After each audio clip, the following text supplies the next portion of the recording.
नमस्कार, मैं आपका अपना ब्रजकिशोर तिवारी। आज इस वीडियो के माध्यम से हम देश में हुई सबसे शर्मनाक घटना के बारे में बात करने जा रहे हैं, जो कलकत्ता के मेडिकल कॉलेज की एक पीजी की ट्रेनी जो डॉक्टर थी, उसके साथ हत्या और बलात्कार का मामला है। बहुत शर्मनाक बात है, पूरे देश को इस घटना ने हिला कर रख दिया है। पर वहाँ की जो हमारी ममतामयी मुख्यमंत्री हैं, वो अपनी सरकार की बदनामी को बचाने के लिए इस पूरे केस को ही दबाने में लगी हुई है।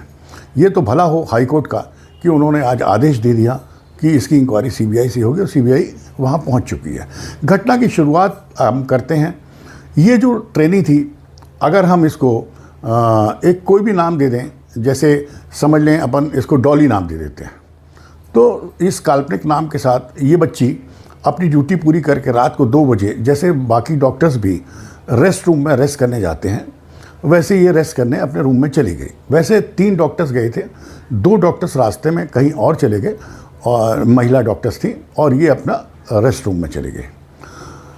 तकरीबन सुबह 5-6 बजे जब वहाँ के एक स्टाफ ने देखा कि वहाँ पर ये मृत पड़ी हुई है, उन्होंने हल्ला किया।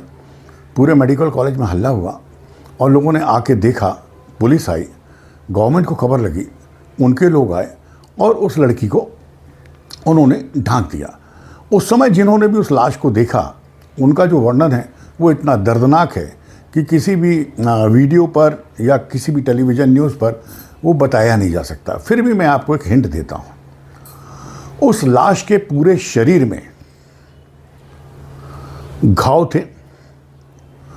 उस बच्ची ने जो चश्मा पहना हुआ था, उस चश्मे को पत्थर या हथौड़ी से उसके कांच को इस तरीके से तोड़ दिया गया था कि उसके कांच उसकी आंख में घुस गए थे और वहाँ से ब्लीडिंग हो रही थी, उसके नाक से और मुंह से ब्लीडिंग हो रही थी। उसकी छाती, उसके हाथ पैर, सब जगह काटने के निशान थे, जिनसे इस तरीके से ब्रूटली काटा गया था कि वहाँ से ब्लड आ रहा था। उसके प्राइवेट पार्ट से भी ब्लड बह रहा था और उसके शरीर में बहुत कम कपड़े थे। माने उसको ये कह सकते हैं कि लगभग 70% उस बच्ची को नग्न करके उन अपराधियों ने छोड़ा था। इस घटना की खबर लगते ही वहाँ पे पुलिस इकट्ठी हुई और पुलिस ने सारी चीज़ें अपने कवर में ली और उसने सबसे पहले लड़की के माँ बाप को खबर की। लड़की के माँ बाप अपने एक पड़ोसी परिवार के साथ वहाँ रवाना हुए। उन्होंने पहले पुलिस को फ़ोन करके पूछा कि क्या हुआ बच्ची के साथ, तो पुलिस ने बताया कि आपकी बच्ची ने सुसाइड कर लिया। अब इस शर्मनाक पुलिस के बयान पर आप सोच सकते हैं कि जिस बच्ची के शरीर में 50 घाव हैं, वो सुसाइड है या मर्डर है। चलिए साहब, उनकी माँ वहाँ से भागी और वो हॉस्पिटल पहुँचती हैं और कहती हैं कि मुझे मेरी बच्ची की लाश दिखा दो। 3 - 3.5 घंटे तक पुलिस उस बच्ची की लाश उन्हें नहीं दिखाते, जब तक कि पूरे मेडिकल कॉलेज के बच्चे इकट्ठे नहीं हो जाते हैं और वो एजिटेशन शुरू नहीं कर देते हैं। जब वो अपनी बच्ची की लाश देखते हैं तो वो दंग रह जाते हैं, क्योंकि उसके पूरे शरीर में घाव थे। सुसाइड करने वाला ऐसा करता नहीं है। जो लाश खुद चिल्ला चिल्ला के बोल रही थी कि उसके साथ रेप हुआ है, उसकी हत्या हुई है, उसे बंगाल पुलिस सुसाइड बता रहे थे। ये बहुत अच्छा हुआ कि बंगाल पुलिस ने अपराधी को खोजने की पूरी कोशिश की और उन्होंने लाश के पास ही पड़े एक ब्लूटूथ को उठाया और सारे स्टाफ को वहाँ खड़ा करके उन्होंने उस ब्लूटूथ को कनेक्ट करना चाहा, जो एक व्यक्ति से कनेक्ट हो गया, जिसका नाम संजय राय था। ये संजय राय अधिकतर इस मेडिकल कॉलेज में घुसता था, लोगों से पैसे लेकर उनके काम कराता था, मरीजों को एडमिट कराना, उनको छुड़वाना, उनकी रिपोर्ट बनाना, ये वो, और वो सबको ये बोलता था कि मैं पुलिस वाला हूँ। उसकी टी शर्ट में भी पीछे कलकत्ता पुलिस लिखा रहता था और उसकी गाड़ी में भी पुलिस का स्टिकर लगा हुआ था, और वो सभी को ये बताता था कि वो पुलिस डिपार्टमेंट के सीक्रेट डिपार्टमेंट से। इस कारण क्या हुआ साहब कि लोग उसकी बहुत इज्जत करते थे, साथ में उससे डरते भी थे। जब उससे कनेक्ट हुआ तो पुलिस ने उसको अरेस्ट कर लिया। अरेस्ट करने के बाद ये बात पता चली कि इस बच्ची के पास इसका जो ब्लूटूथ पड़ा हुआ था, इसका मतलब ये आदमी इसमें संदिग्ध है। अब इसके बाद जब पूरे कलकत्ता के रेजिडेंस डॉक्टर्स और उन्होंने जब आह्वान किया और पूरे देश के तकरीबन 3 लाख रेजिडेंस डॉक्टरों ने स्ट्राइक घोषित कर दी कि अब हम किसी भी इमरजेंसी छोड़ के किसी भी मरीज को अटेंड नहीं करेंगे और एकदम सड़क पर आके जुलूस निकालने लगे, हो हल्ला मच गया, सारी पॉलिटिकल पार्टीज इनकी खिलाफत करने लगी सिवा विपक्ष के। तब जाके ममता बनर्जी ने एक बयान दिया। उन्होंने बयान दिया कि साहब हमें 18 तारीख तक की मोहलत दी जाए, 18 तारीख तक अगर हमारी पुलिस अपराधियों को ना पकड़ ले तो फिर हम इस केस को सीबीआई को दे देंगे। पर इसी बीच स्टूडेंट्स हाई कोर्ट पहुंच गए कलकत्ता और उन्होंने वहां पर एक रिट लगा दी जिसमें कहा गया कि पुलिस सबूतों के साथ छेड़छाड़ कर रही है और उसको मिटा रही है। आने वाले समय में अपराधियों को पकड़ना और उनको सज़ा दिलाना बड़ा मुश्किल होगा। जब पूरी घटना के बारे में हाई कोर्ट के जज, मैं उनका नाम भी आपको बता देता हूँ, जस्टिस टी.एस.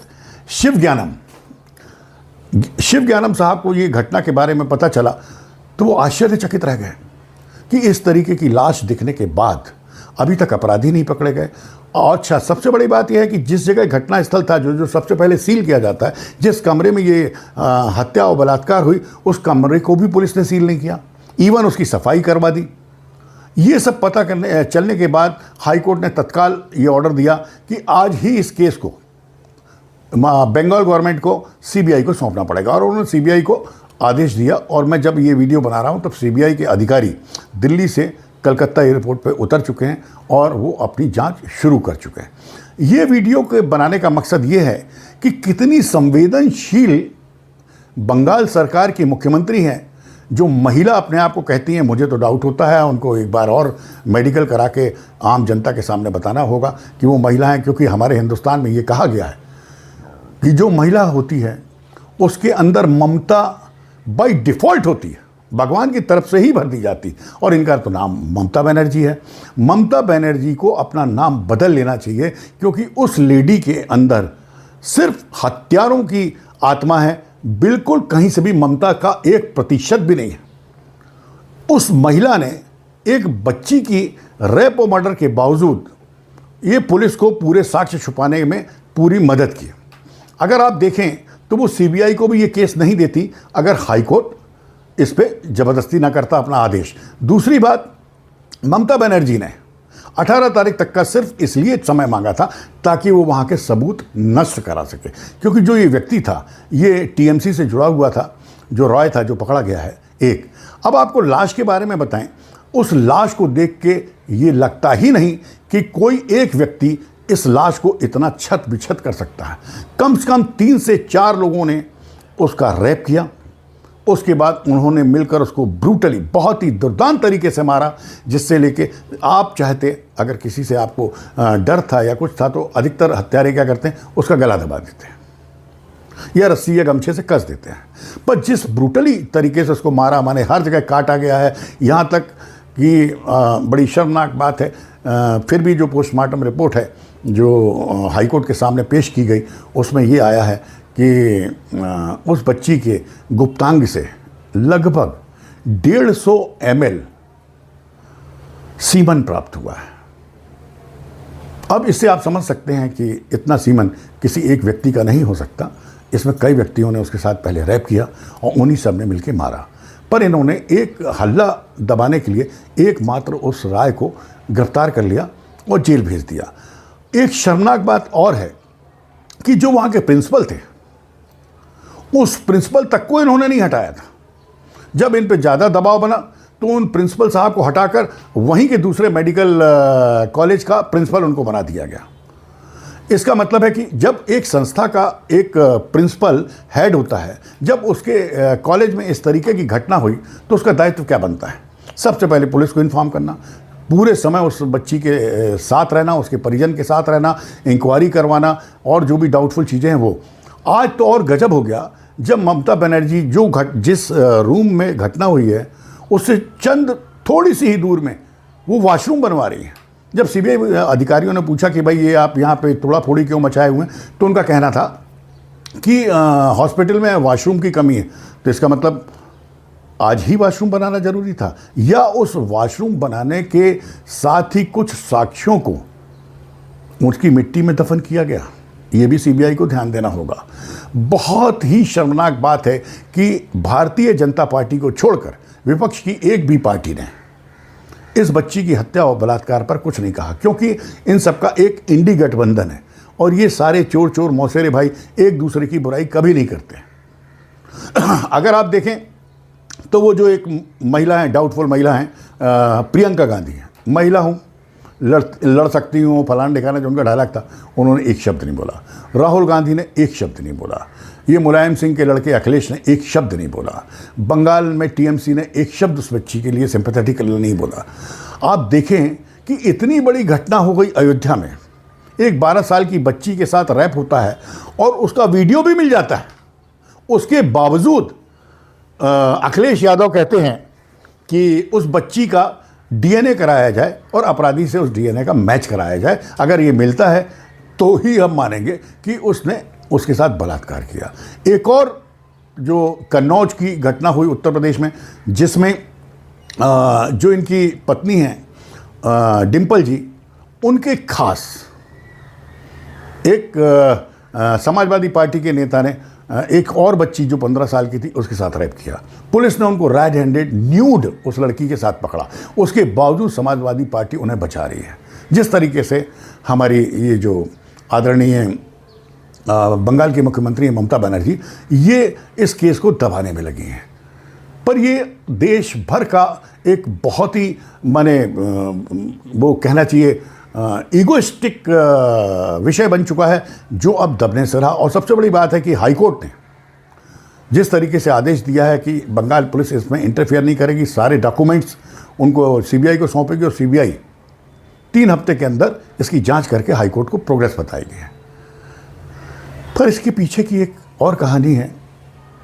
8 और 9 की दरमियानी रात ये घटना होती है। आज इतने दिन हो गए हैं, क्या ममता बनर्जी सरकार और बंगाल पुलिस ने वहाँ कोई ऐसा सूत्र या साक्ष्य छोड़ा होगा?